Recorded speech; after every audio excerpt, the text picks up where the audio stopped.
चलो बच्चों ये क्वेश्चन देखते हैं। पहली चीज तो ये क्वेश्चन में बोला जा रहा है कि the positive integer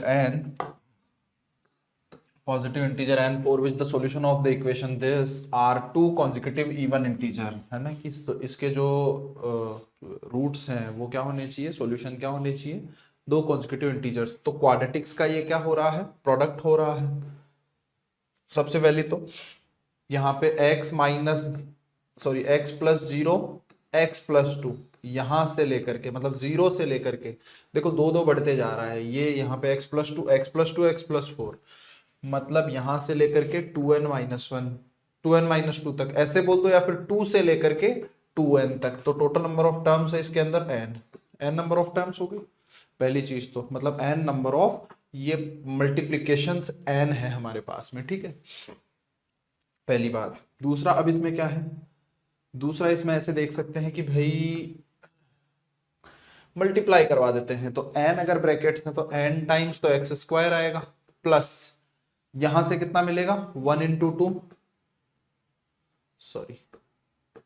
coefficient of x कितना मिलेगा, कोफिशियंट ऑफ x के लिए यहां पे कितना मिलेगा 2 इंटू 1, या फिर सिर्फ 2 ही लिख देता हूं 2,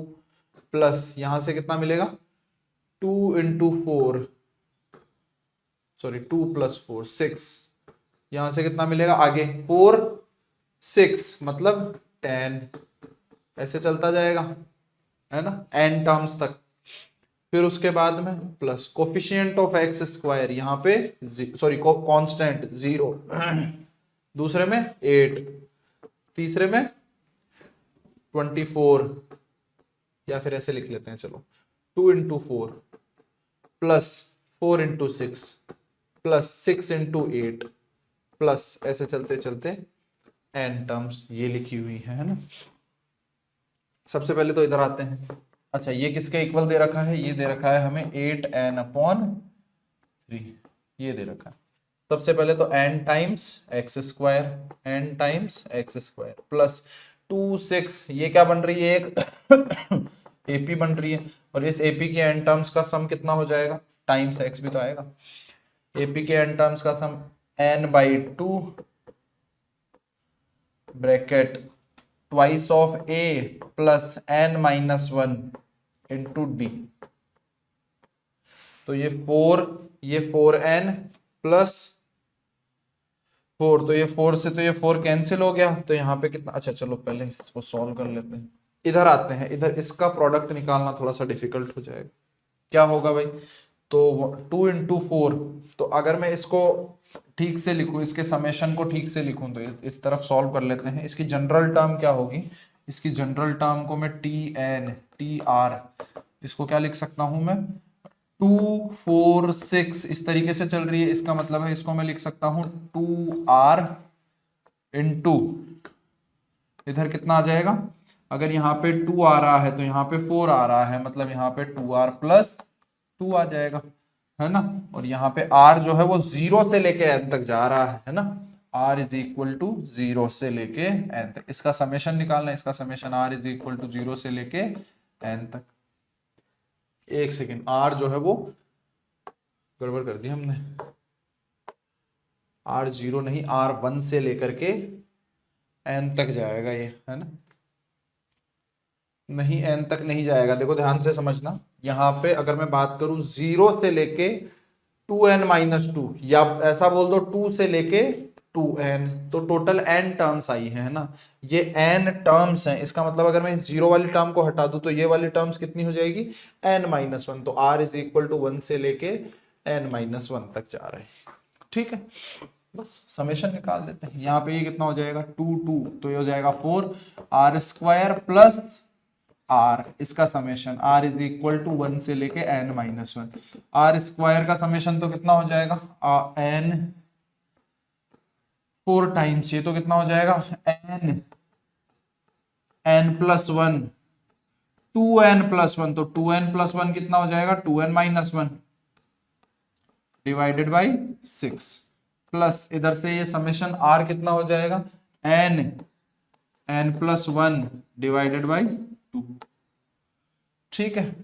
ये ऐसा बन जाएगा, ठीक है। तो इसका समेशन भी लिख देते हैं, यहां से क्या क्या कॉमन आ जाएगा, n कॉमन आ जाएगा, n-1 कॉमन आ जाएगा, n इंटू n-1 कॉमन आ जाएगा, नीचे डिवाइड बाई,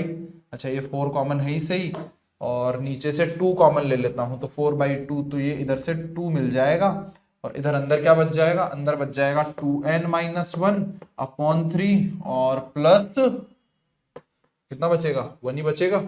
1, और ये इधर 8n अपॉन 3। ठीक है, तो ये बन चुका है हमारे पास में क्वाड्रेटिक। इस क्वाड्रेटिक को सॉल्व करना है फर्दर। सॉल्व कैसे करेंगे, तो ये आ जाएगा nx² प्लस n/2 इंटू ये इधर से कितना आ जाएगा 4n, है ना, तो इसको मैं 2n² ही लिख देता हूं, है ना। ठीक है, फिर उसके बाद में कितना आ जाएगा प्लस 2n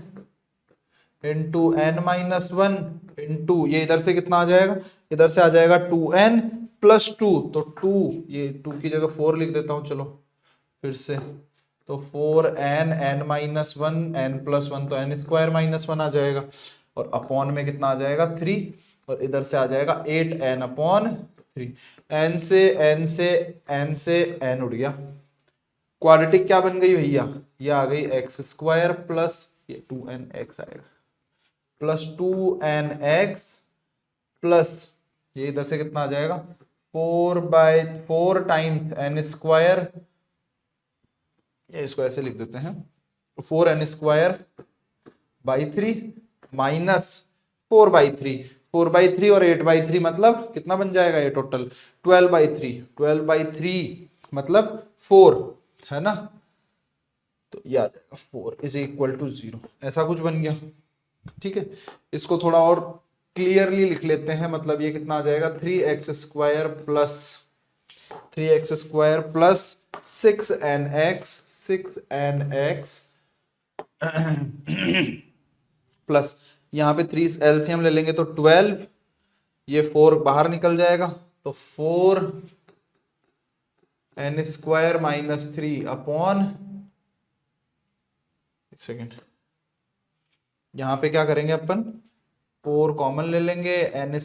-1 तो ये 3 अपॉन 3 आ जाएगा, और ये 3 तो जो है वो हमने कॉमन भेज ही दिया, 4 टाइम्स n² -3 आ जाएगा, 4 टाइम्स n² -3 आ जाएगा इज इक्वल टू 0। ये हमारे पास में क्वाड्रेटिक बन गई, मतलब ये यहां से इस क्वाड्रेटिक को हमने सॉल्व कर लिया बेटा।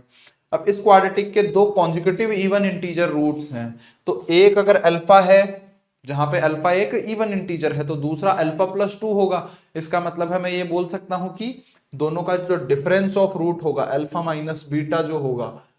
वो कितना होगा 2 होगा डिफरेंस ऑफ रूट, और वो किसके इक्वल होता है रूट d अपॉन a, इसका मॉड, तो यहां से कितना आ जाएगा 2 is equal to root d, d कितना आ जाएगा b² 36n² माइनस 4a कितना है 3 into c 4 into n² -3 upon a कितना है 3। ठीक है, चलो तो इसको इधर से कितना बन जाएगा 6 इज इक्वल टू, या फिर इसको भी 36 लिख देता हूं, 36 is equal to 36n² minus